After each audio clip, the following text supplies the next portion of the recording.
guys, welcome back. Today we're going to make pasta with brie cheese and caramelized onions. Let's go. Start off by cut your onions into small pieces.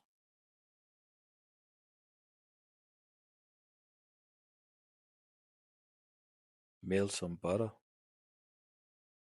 Now fry the onions until they are brown and start to caramelize.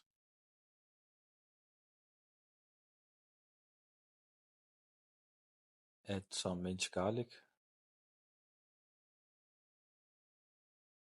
some paprika, and onion powder. Now let it fry for 10 minutes. Your heavy cream. Now let it simmer for 5 minutes. Add some pasta water. Add brie cheese.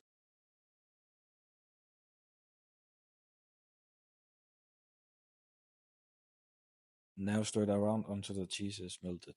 Add in your pasta.